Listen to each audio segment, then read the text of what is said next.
Hello, everybody. Welcome to Witches Movie Coven. Our dear Ms. Patti Negri and Courtney Buckley, they are off on magic adventures. So I am going to be doing a little bit of the hosting part. I'm going to do my best Patti impersonation tonight. You might see that. We have with us a couple of wonderful guests. I cannot wait to speak to you. In fact, why don't we go ahead and start with our guests? I am Richard-Lael, and first we have Markus Ironwood. Markus, why don't you introduce yourself? Hello, this is very exciting. I'm glad to be on here. I'm one of the publicists at Llewellyn, so I tell Jason what to do in terms of like interacting with the public. Take that for how you will. I send him books. So it's very fun. I really enjoy it. It's a really great gig to be able to work with so many fabulous witches. And I like to say that Heather's the beginning of the line. I'm the end of the line when it comes to a book's life. That is amazing. Well, welcome. We are so glad to have you here. And we also have special guest tonight. I'm sorry, it's Gwion, correct? Yes, well done. That's perfect. Well, I try to say them. I try to say everyone's name as well as I can because Gwion, my name is Richard-Lael, as you know, so people go. So I want to make certain that your name was spoken correctly. Gwion, why don't you tell us about yourself? As Markus said, he's sort of the end of the line with book publishing. I'm usually where good books go to die because I'm stuck in a bit of a writer's block at the moment. So no, it's not true. I'm writing a bit now. All the things. I'm a witch. I'm a pagan. I'm an author. I'm a cook. I'm a musician. A movie buff. I'm a mother, I'm a sinner, I'm a saint. That's right. Yeah. I'm all those things and, nothing. And a fan of the Lionesses right now, too. Oh, right? Yeah. Brilliant. Yeah, Absolutely. Well done, Lady Lions. And of course, we should go ahead and we're going to go over to Ms. Heather Greene because Heather Greene, as we have been told, is the start of all things. Hello, Heather Greene. I am not the start of all things. I'm the start of some things, but not all things.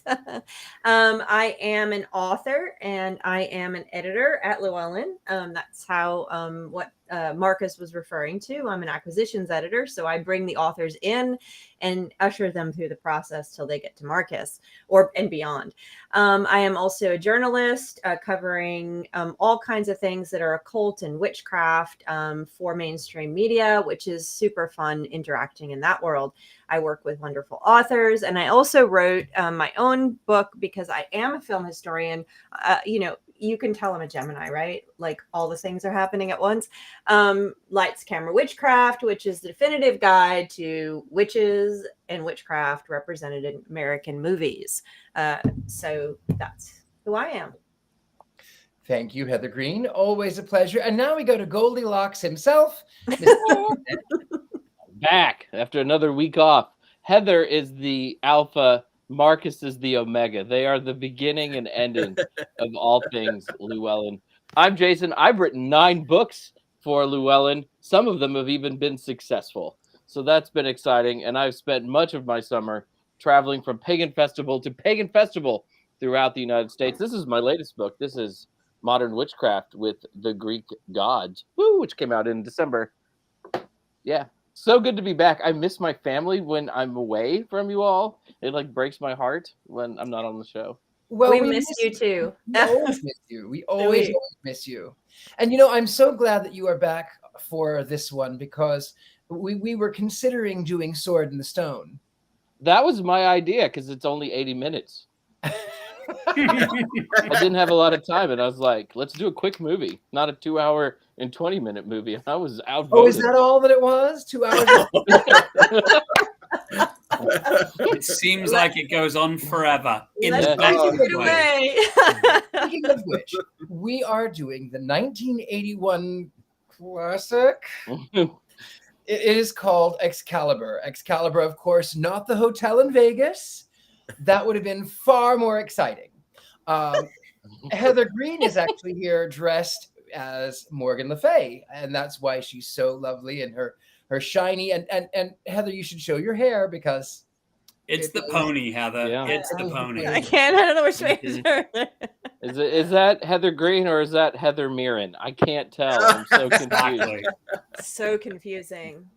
And speaking of Heather Greene, why don't you go ahead and tell us, Heather Greene, about how this film plays in the witchcraft realm?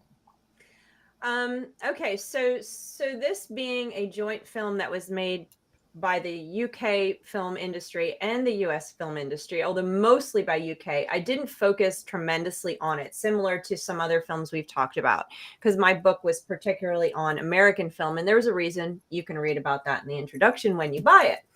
But there's a lot of good things. The UK culture, the culture there and the culture here, especially when it comes to films, was very aligned. You get a lot of similar things going on with the cultures, not exactly, but similar. I'm sure Gwion can speak to that. But what you find is this movie is coming out in 1981. So if everyone who was around at that time, alive at that time, can go back to that period of time, and you're going to see the end of the witchcraft craze in movies. So with the end of the hardcore witchcraft stuff that we're seeing, the ones we like, Rosemary's Baby and Carrie and the occult stuff, that starts to wane, and we start to move into a more conservative period of time in the US and in the UK, and you start to get a lot of what I call they're known as sword and sorcery films. In the early 80s and throughout the 80s until the late 80s, you get a plethora, an abundance of sword and sorcery films. So just to, whet your appetite and jog your memory, I wrote a bunch down so I would remember. But think of, you have Krull, you have Highlander, you have Conan the Barbarian, you have Beastmaster, Clash of the Titans, Willow's later in 88, Dragon Slayer, Labyrinth is 86, Ladyhawke 85, Sword and Sorcerer 82, Dark Crystal. You even have comedy like Princess Bride. The idea of this, not only the hero's adventure or the hero's journey, is very prevalent. There are also a lot of epic. These are epic themes, lots of swords, lots of sorcery, lots of battles, lots of medieval. This is very, very popular. So all of the magic movies at this period of time, not all of them, most of them, are really geared into this genre, the sword and sorcery genre. And I just listed a few of them. Never-Ending Story, another one of my favorites. And this really, a lot of people attribute this to the popularity of Star Wars and the popularity of the epic science fiction, because it's not just epic fantasy, it's also epic science fiction. And really, Star Wars, the first one and the second one, its success sort of was part of the success of this, was part of the spark of this. And that is also a hero's journey story. It is a medieval hero story's journey set in a different time. So you get this, and some are great. Some of them are really fun to watch. I love the Dark Crystal. We talked about Jim Henson. It didn't, we can talk about whether it's still watchable today or not, but that one, and there are some that are really, really bad, because it's very hard to make a movie like this good.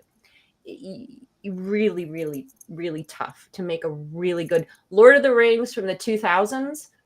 Very good version, very good filmmaking in this genre. Some of these I'm talking about, not so much. So that is where this film fits in. And even though it's a UK-US film, it fits into that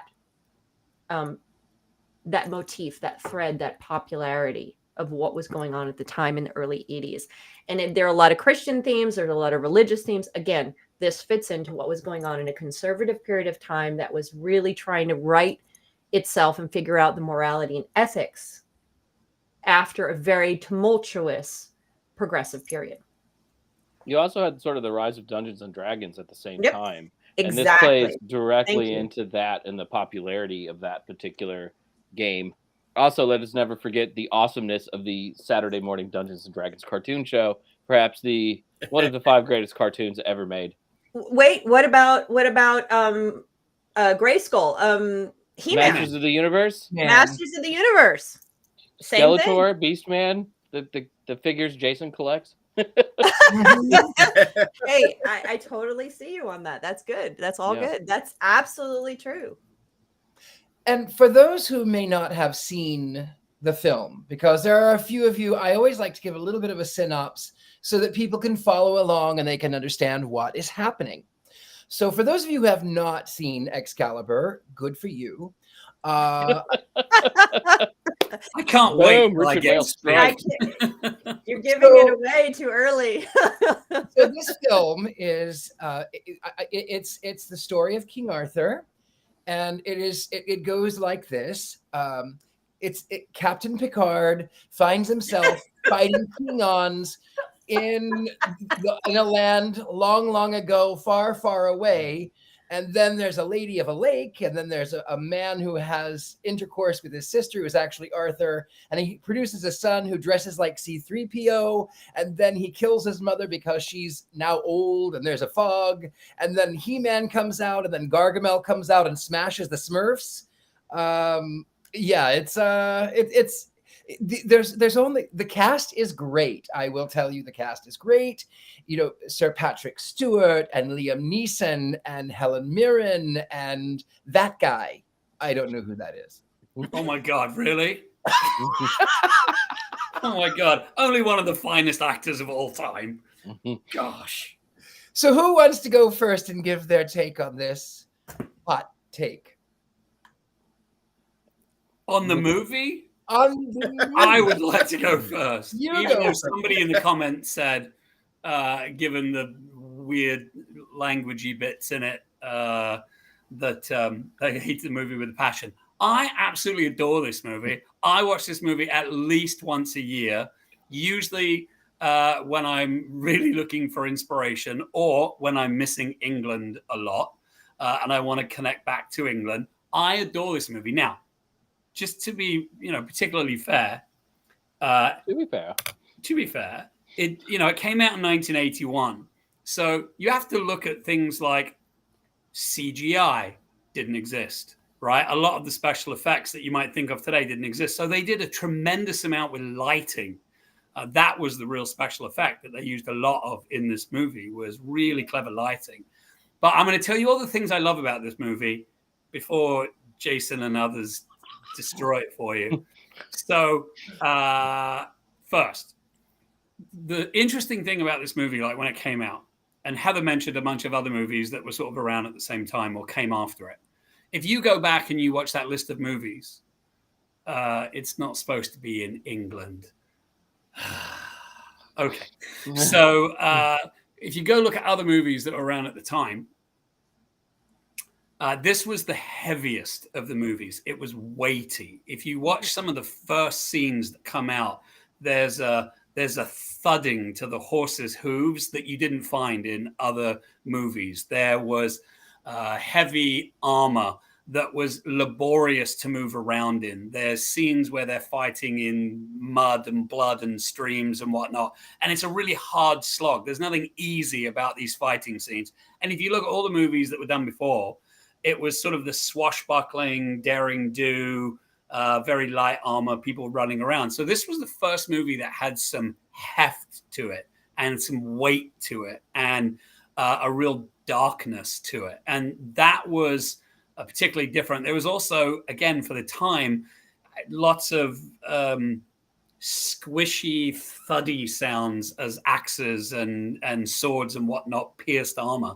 And that was really, really different. And then it also did an interesting thing, I think, where, rather than the Thomas Mallory version of, the Arthur stories, this was more like the Gretchen Detroit movies and writings. And so it was a little bit older. It mixed up some of the mythology a little bit, but in an interesting way. That it told bits of the story, like the Fisher King and the Wasteland. Like it puts all of that in there that had never been in a movie before. So although the mythology is a little mixed, it points to some really interesting parts of these myths, which were, depending on what sources you believe, they were, French Romantic, they were early Britain, they were holdovers from, the period after the Dark Ages, after the fall of the Roman Empire, and so all kinds of things like that, and historically some neat places in as well. It talks about Cornwall and Tintagel, which are real places in England, or at the time, sort of Britain, as it would have been. But yeah, it's got some really neat pieces in it, and that's what I love about it. Not to mention, I know Jason disagrees. I love the music, even though some of it was odd choices. There's some brilliant music in it. When they play, what is it? Carmina Burana. Yeah, it's absolutely stunning as Arthur's coming back to life. Embarrassing and a cliche. And the only thing that I can think of was the man with the 1980s perm. This is all natural. This is all natural. It. When they were playing Carmina Burana, all I could think of, give me salsa cookies, send him to North Korea. Yeah. Yes. Who wants to go next? Let's let Heather go next because she likes this movie too, and then we can destroy it, Richard-Lael. Well, I think we need to ask Markus because he's our guest. I'll wait. I'm waiting. I'm waiting. Markus? Well, I'll say I didn't hate it.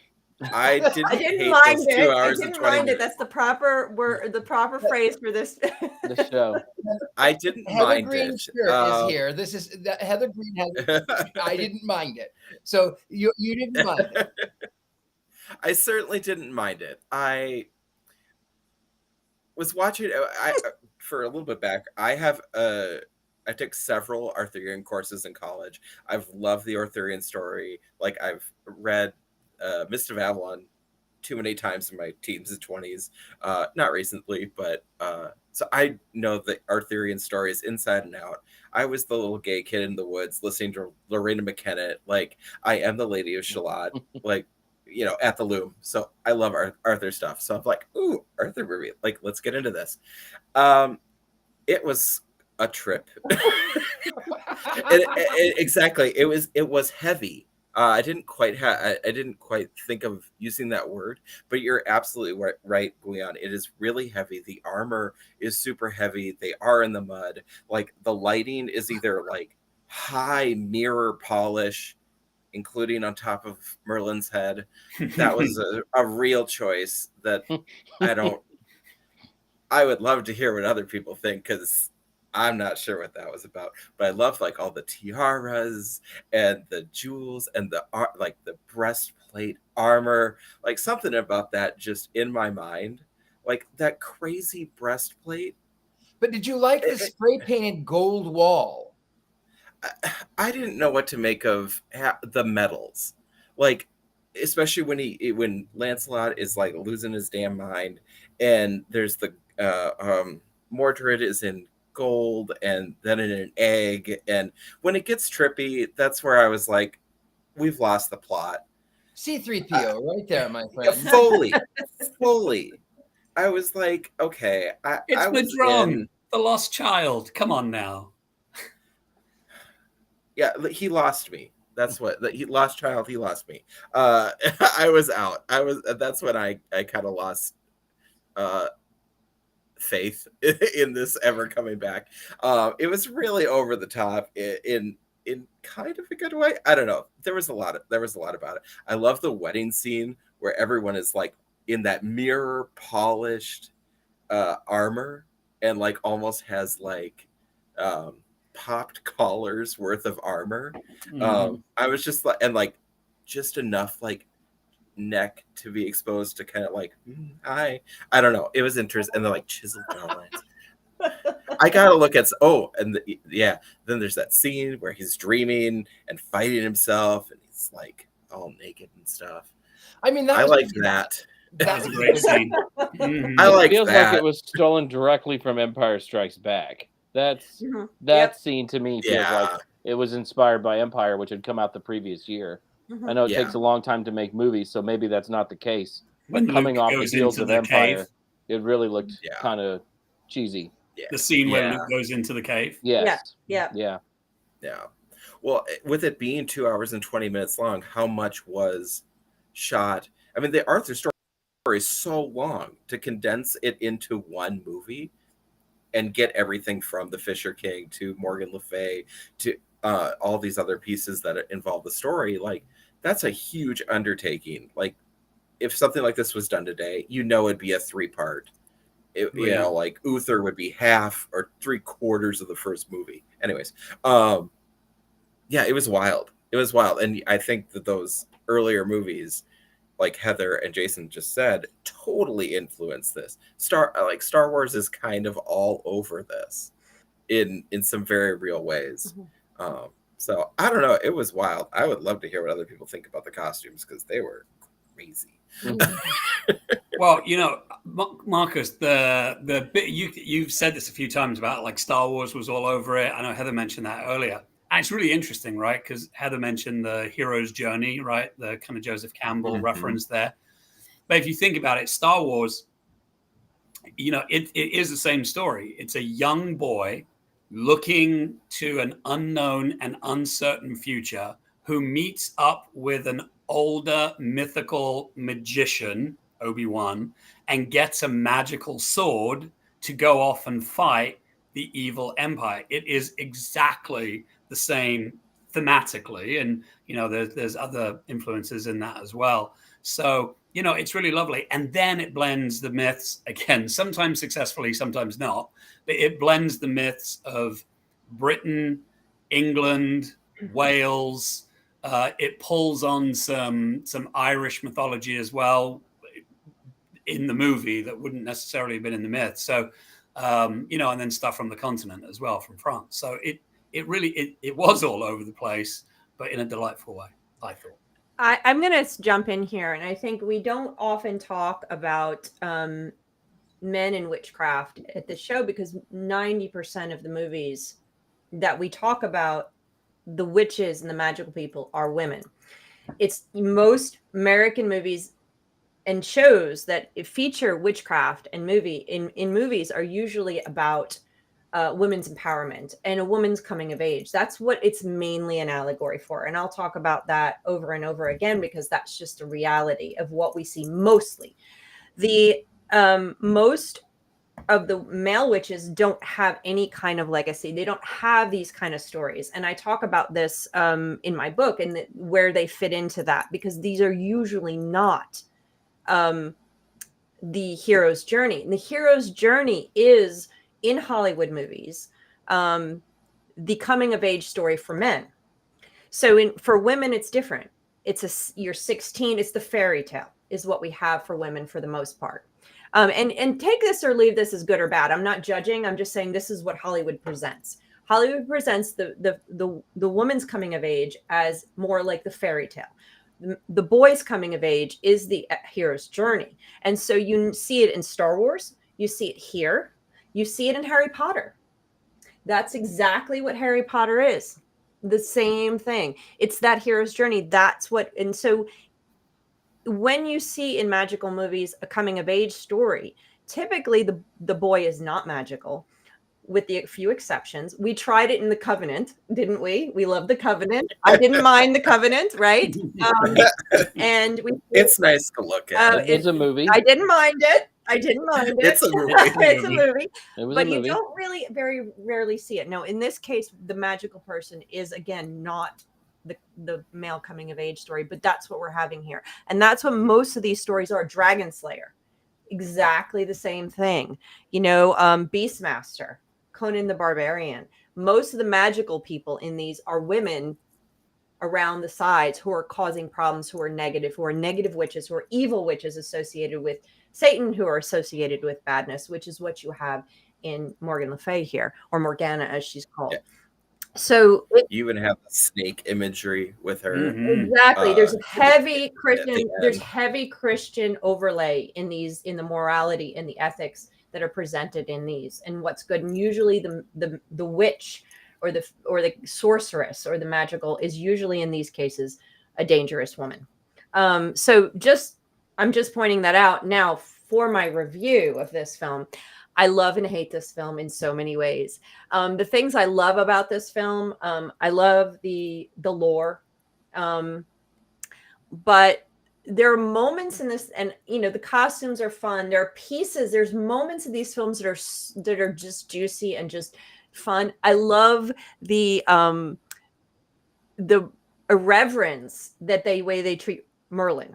I mean, what is it? Percival just walks by and bonks him, and he just falls over, or like the scene where he just like falls into the water, just like bang. I'm like, okay, there's this irreverence to his character, which is totally so ridiculous. I enjoy it. I laugh, which is so inappropriate for this type of the heaviness of a movie like this. Why am I laughing? So there's pieces like this that are so irreverent and so throwaway that I'm like, why is it there? It makes no sense. But I just enjoy those little moments. I enjoy, there's great actors in the movie. And there's some things that are just irresistible about it. But at the same time, the dialogue is laughable. I mean, sometimes they say stuff and I'm like, rolling my eyes like, this is horrible, this is so terrible.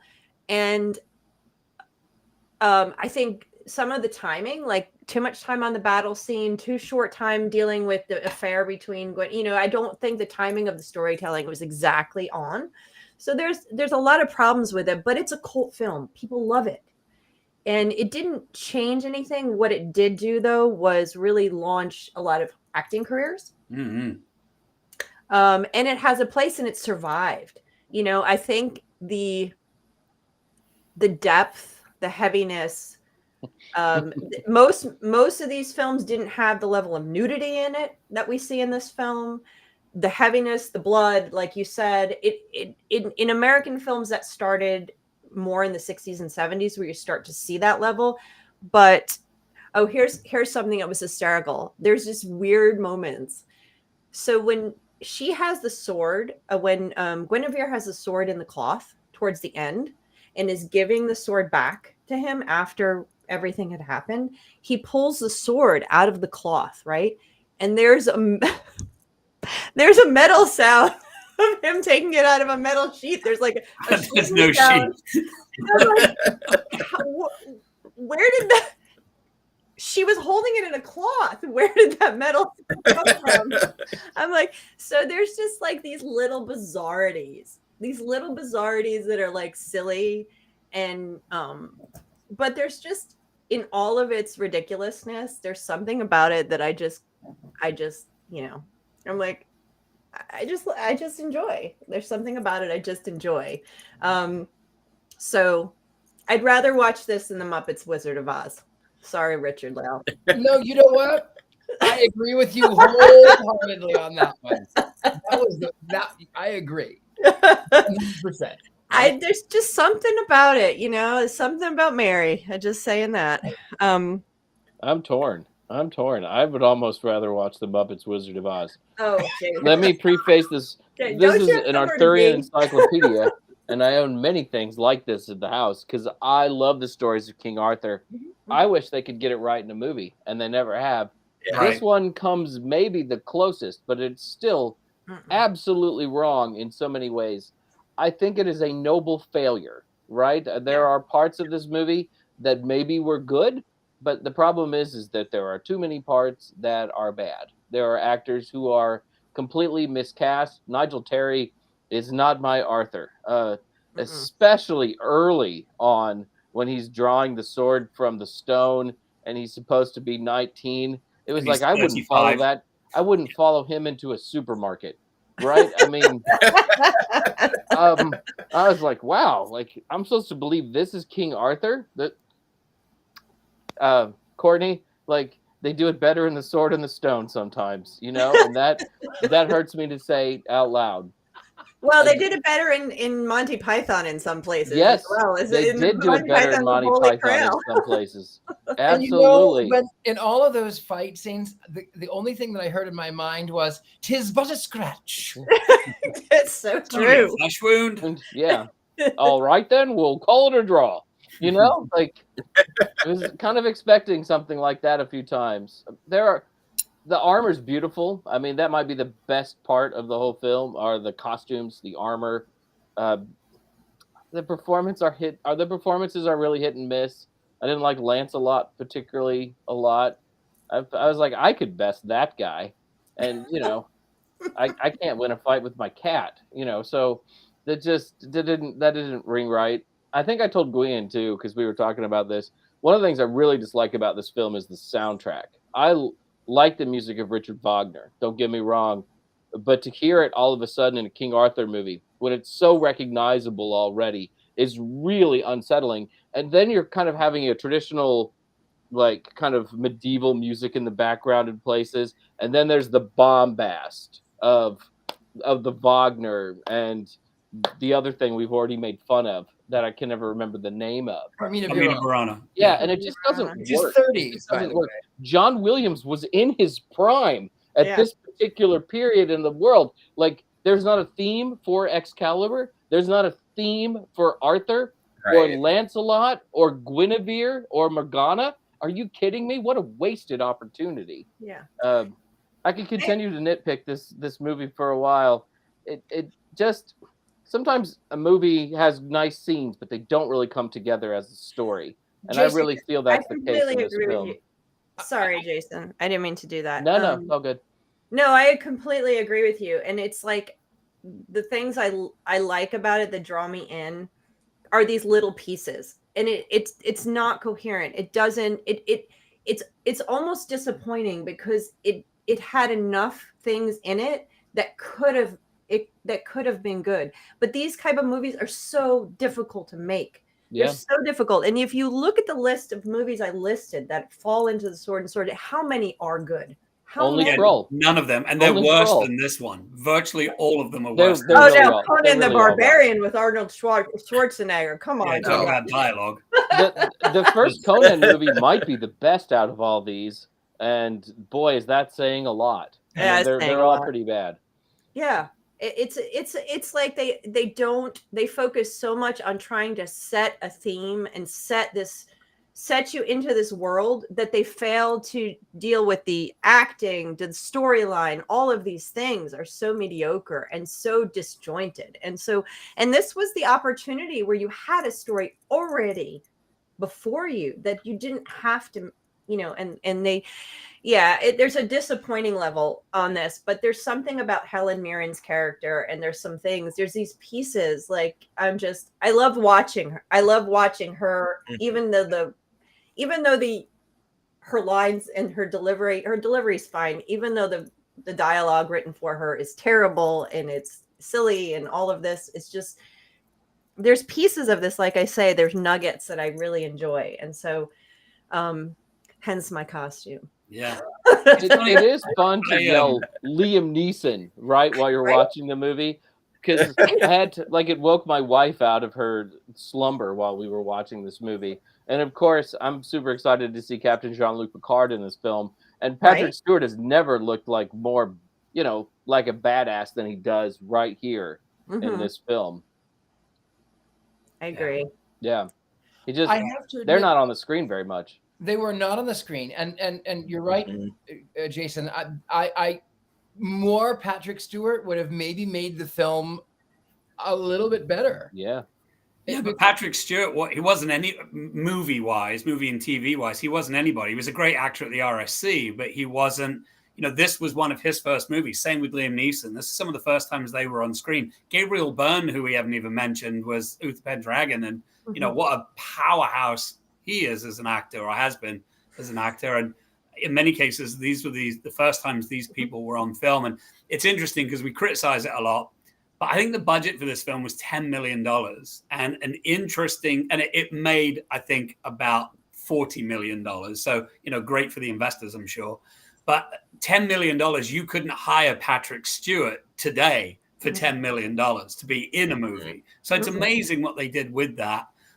Again, with all the armory and all the other stuff that they built into it. So, I think there are some things that you have to keep in mind there. And yeah, Heather, I agree. There are some weird things. Like one of the most wonderful scenes that I adore, and somebody mentioned it earlier, so Guinevere and Lancelot are on this mossy embankment and they're making love and they're all wrapped up in each other and they wake up and Excalibur is between the two of them. Brilliant. However, that's from Tristan and Isolde. That scene is not actually in the traditional Arthurian myth. Obviously. And that scene is not brilliant. It's terrible. Like, what was she thinking? Like, okay, I'm the queen. No one will notice that I'm gone tonight and I'm sleeping with someone else. Like it's completely nonsensical, right? I mean, oh, Lancelot, I'm going to ride into the woods with you. I'm the queen of a kingdom. Like, you can't get away with that. And then Arthur, I'm just going to leave my magic sword here? Come on. Come on. That's bad storytelling. That's bad storytelling. Well, one last thing I wanted to say on the dialogue real quickly, though, because we've made allusions to this movie before.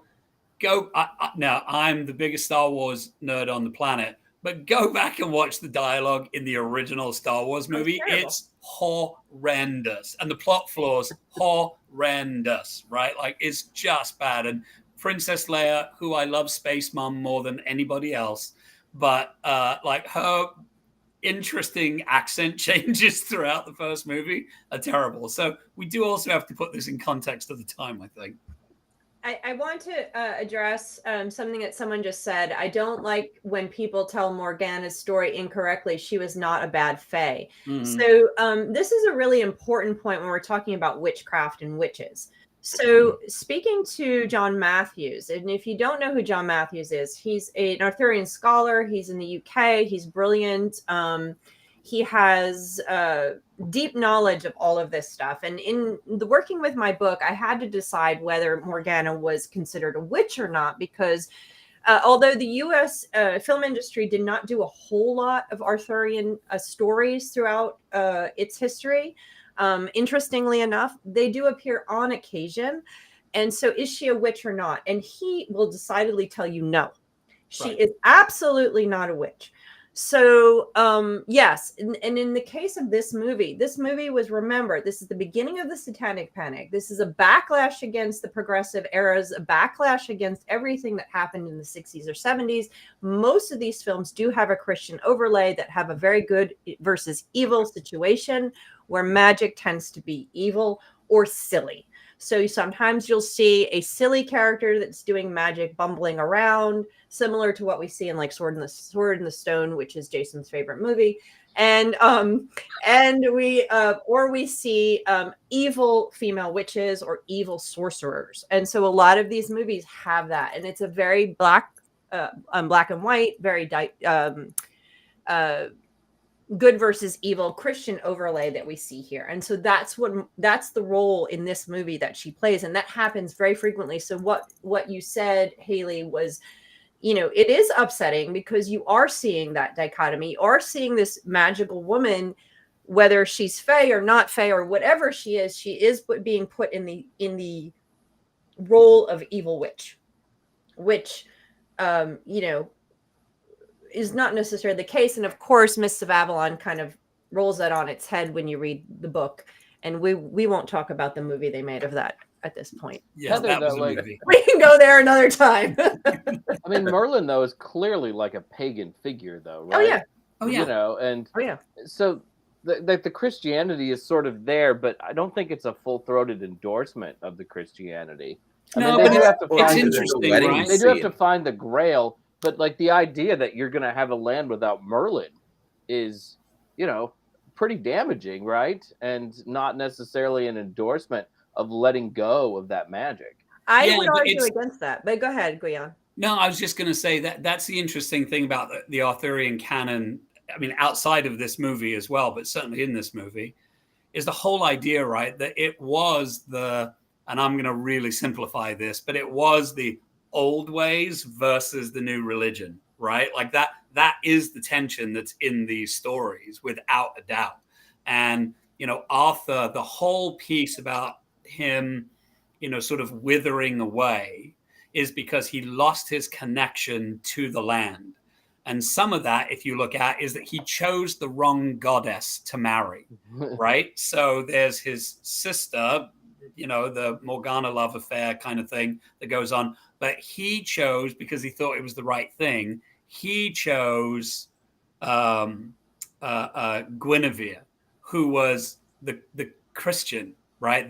She was of the new religion, as opposed to the old religion. So there is that without this movie, there is all that tension. You can look at the Holy Grail. Obviously, that's one set of stories. But, Jason, you've been all around Glastonbury, and I'm sure other people on this call have as well. And,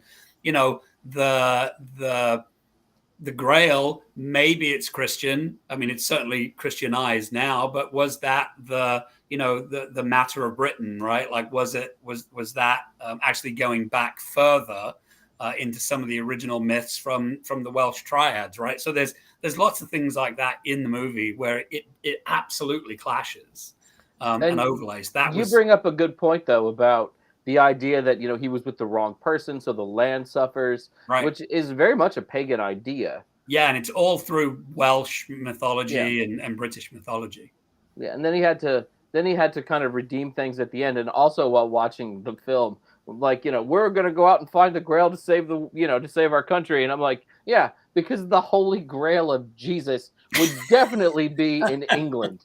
That makes complete sense. Right. Yeah. That's all 12th century poetry, right? 13th century I mean, I think my first thought was, let's ride to Jerusalem. Nope. Let's just go to the English countryside. It has to be there somewhere. Yeah. And there 3 meets C-3PO. Yeah. Mm-hmm. I like Modred's armor. That's though. where I stopped watching. I loved Modred's There he is, armor. C-3PO. I think he looks creepy, and I love that he looks different than everybody else, which really sort of marks him as the bad guy. Yeah. But Joffrey. Yeah, that was one of the things that I liked about the movie. He just looked so unsettling. Especially with like when his hair is all slicked back, and you see him without the mask on, he looks like an entitled little shit, doesn't he? Someone called him Joffrey in a story. If you're familiar with Game of Thrones, they said he's Joffrey. Yeah. Yeah. Well, he looks alien. Yeah. Even to everyone else there. Like, he's like, when he's with Morgan, he looks alien. When he's in his armor, he looks alien. He doesn't. And that's like kind of the problem is, with his character is he's the love child of, incest, essentially. Yeah. He doesn't belong in that world. He looks alien. His character doesn't belong. He is the bad guy. Like, yeah, for as much, critique as I can give his character's costume, like it fits with the narrative quite well. Even though it kind of throws me off.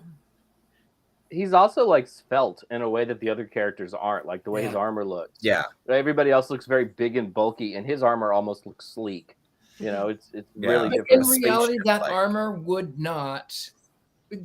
What would you do with that armor? There's nothing you could actually do. And the scene where he's torturing the knights and trying to get them to renounce Arthur.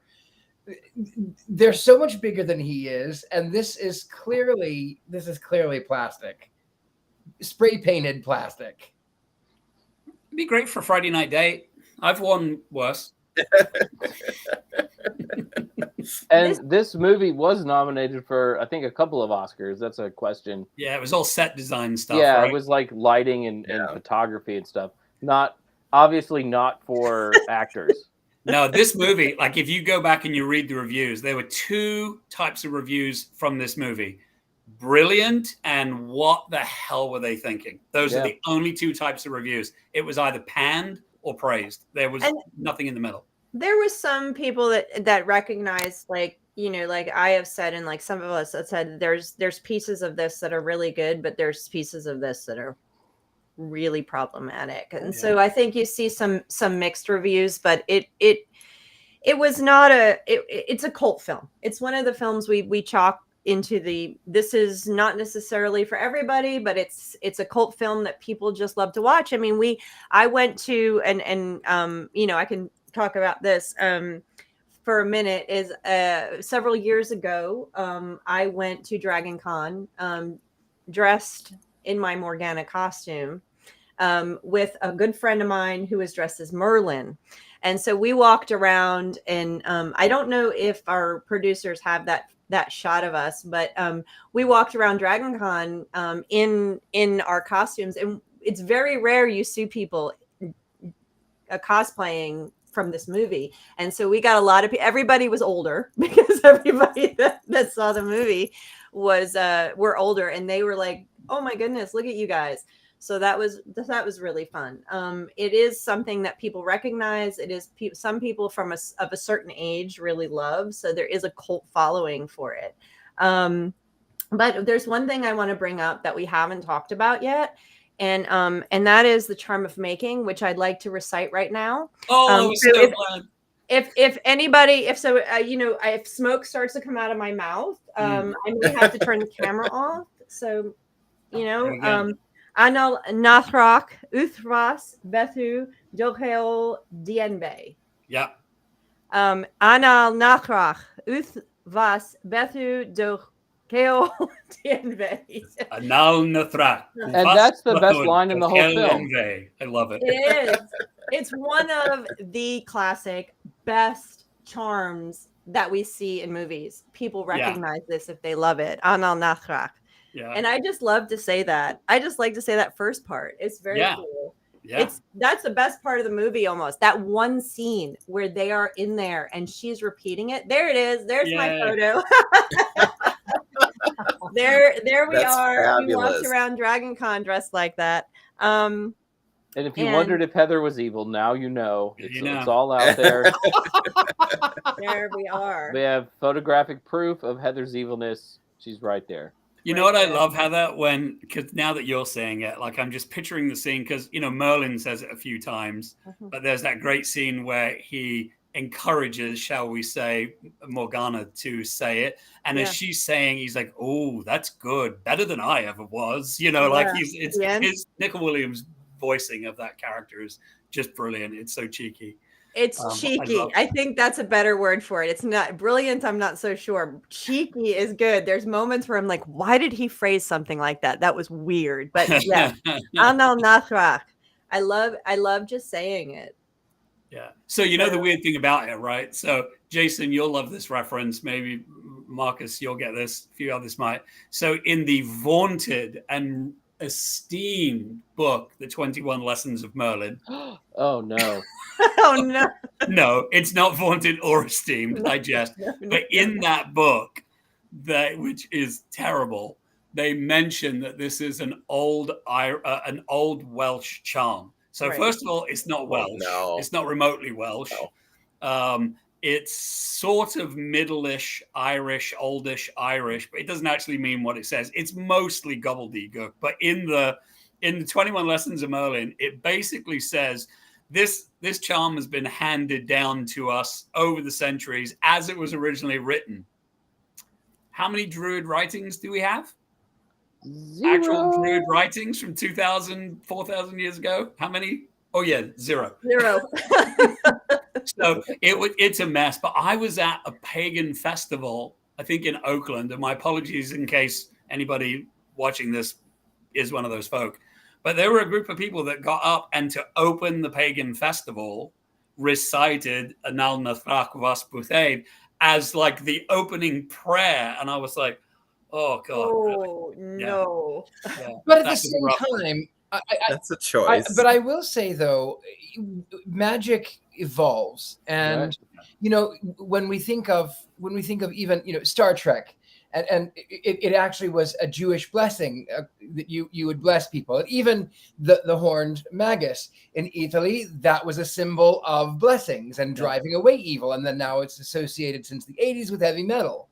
So magic does evolve, and pop culture does infiltrate into magic. Yeah. So maybe it is silly that they weren't, it wasn't actually any real, it was gobbledygook, but to them it really was something that they felt very empowered by. And I think even though it's, we know that it's not real necessarily, but it becomes real to them and it becomes an egregore. So there is some power in, it's sort of like, it reminds me of in that, what was it?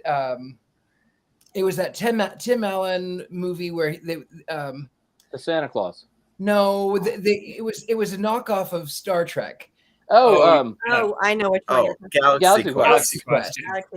And it was Alan Rickman. And it was, by Grapthar's hammer you shall be avenged. And as the actor, he hated, the fans wanted, by Grapthar's hammer you will be avenged.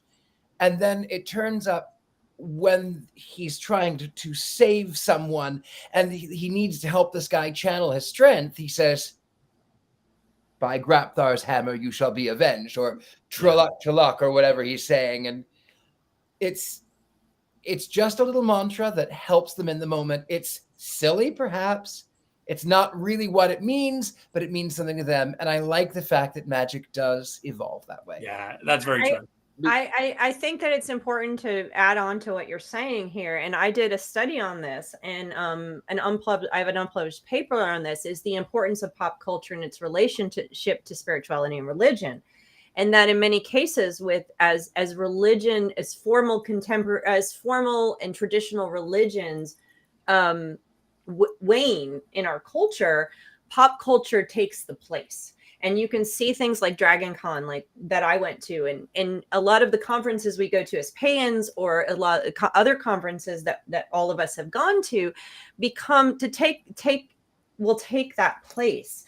And you see that with and my study involved the bronies, it involved Star Trek fandoms, it involved all these fandoms that, yes, you're right, these things become meaningful in more than just a silly thing. And they are more, so for some of us they're silly, yes, but for some of us they're not so silly, and they do become meaningful because they give our lives meaning, they give purpose, they give meaning, they give depth to us, they give us a lot of things that are just as meaningful and purposeful and important as religion does in a lot of cases. So yes, you're absolutely correct. And I think a lot of the things that pagans have used have come from sources that are not expressly pagan, not expressly religion. And we've adapted them, and they become, because we imbue them with meaning. And like you said, magic is adaptable. Magic can be, I mean, I know people who have used pop culture and pop culture magic. I'm very much a fan of that. And I know that a lot of us, and some of us sitting here perhaps, have used pop culture elements in our rituals. So yeah, I will tell you how that. Absolutely right. I have a quick question though before we're done. Yeah. Why? I mean, there have been so many retellings of Arthur over the years, and obviously these stories have been told for almost 1,000 years, and there's a great love for them. Why is Hollywood unable to get this right? My personal feeling on it is that it's a really good myth is allegorical. I mean, how many great movies are there that you can name that are brilliant adaptations of Greek myths? There Clash aren't of the that Titans. many. Right. So Harry Hamlin. I mean, that's easy. Come on. But come on now. Come on, that movie's that's as good and as accurate as Excalibur. That's true. But you get the idea. There's just I think it's very hard to encapsulate myth when you're expressly going for myth. That's why I think what was so good about Star Wars, right, is that it made this epic space movie that had mythical undertones to it, as opposed to being a movie about a myth. And I think that's really the hard part, is what's the entry point of a myth? And that dives right into psychology.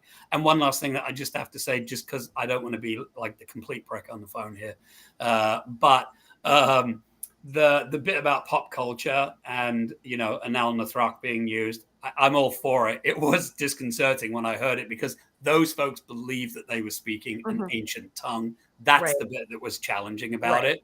But I have somebody's posting in here about, Chilling Adventures of Sabrina and whatnot. I will tell you, every Samhain, I have midnight margaritas, and that comes from the movie Practical Magic, and I fucking love it, and that's just all there is to it. So absolutely, we incorporate what makes us feel. We are coming upon the time, so we have to vote. We have to raise our wands. If we like this movie, you at home too. Do you like this movie? Are you going to raise your wands? Do you not like this movie? What are you going to do? And I don't have my wand here, so I'm going to bring out something very special. And on the count of 3, 1, 2, 3, wands up, wands down. Is that up or down, Richard-Lael? I can't tell. For the birds. It's for the birds. It's for the birds. I'm going to give it the bird. This is a family show, and this is the best that I can do. I just can't give this a thumbs up. I mean, it plods along. It's too long. It's a great investment of time. It may be only 2 hours and 20 minutes, but I'm with Richard-Lael. It feels like it's 4 hours long. Mm-mm. It's a long one. It's definitely a long one. I mean, it's not. There's some good things about it, like we all discussed. The acting is acting. The costumes are definitely nice. The lighting is. So I can't fully say it's down, but will I ever watch this movie again? That is the question. No, I will not. Watch Robin Hood, Prince of Thieves instead. If you're going to do a movie based on British mythology, I much prefer that. Yeah, we can talk about that some other day. And why can't they get it right? I think Gwion's right. It's a complicated myth, and it's a myth, and they just keep doing what they want. It's not history in so much, and Hollywood has a really hard time with medieval stuff. They just overdo it. And I think that's a lot of, and this wasn't expressly Hollywood, but except for yes. Prince of Thieves, which is a terrific film, minus Costner. Kevin Costner. We'll get to that another day, right? Yeah, it has a witch in it. Oh my God. Minus we the main do character. That movie because it has a witch in it. Any movie with a witch. Yeah. Helen Mirren deserved better. I like that because I do enjoy watching her. Thankfully, she had the Fast and the Furious franchise to fall back on in her later years. We are coming upon a time. We are quickly approaching the end. So let's quickly go through, and we'll greet our guests first. Tell us where we can find you. Tell us your next adventure. Gwion, please go. You can go there first. Oh my gosh. So you can get my books, The Magick of Food. That's a good place to find me. Life Ritualized, another book that I wrote. You can find me at The Witches Next Door. Anywhere. If you type in Gwion Raven, I'll pop up all over the place, and you can find me on all the places. Very good. And Markus. You can find me on Instagram at Markus Ironwood. That's Markus with a K. I just kind of post my pictures, my life. And then if you're listening to any sort of witchy podcast out there, there's a good chance that I have hooked some authors up to that. So I'm behind the scenes, which I kind of like. But at Markus Ironwood, if you want to see my gay life. Very good. Ms. Heather Greene. Yes, you can find me at heathergreene.net, not .com, .net. And there you'll find links to my articles that I write, mostly on Religion News Service, which you can go directly and search me there. And I, again, do articles on these subjects. And you can also find me on all the socials, Twitter or whatever it's called now, and Threads or whatever that's called now, and Facebook and all the things. I'm in all those places. And you can find my book anywhere good books are sold. Very good. Jason Mankey. First of all, thanks Gwion and Markus for being here with us tonight. It's nice to extend our family at the Witches Movie Coven. I'm one of 4 Jason Mankeys in the United States. I'm the one that you'll find, much to the chagrin of the other 3. And I'll be at the Festival of Souls in Memphis, Tennessee in October, and Las Vegas Pagan Pride in November. And I'm really excited that I'm not going to be away from home again until October. Oh, praise the gods. Cannot wait just to be home. It's been a long summer of travel. And I am, thank you, Jason. And I am Richard-Lael Lillard. Richard-Lael is one name, not 2. If I were just Richard, I'd be Anyway, I'm going to be at Debauchery Ball in Atlanta coming up here on the 2nd of September, where I get to fortunately and finally get to meet my dear friend, Ms. Heather Greene. And you can find there at Debauchery Ball. All of the event is there. You can also find me at thegentlemanpsychic.com. And you can find me anywhere good Richard-Lael Lillards are sold. There are bad ones, but you can also find the good one too. There is one thing we have to do. And those of you at home, we know what to do. For those of you who are here, we cackle, which is always cackle. So at the count of 3, we're all going to cackle. 1, 2, 3.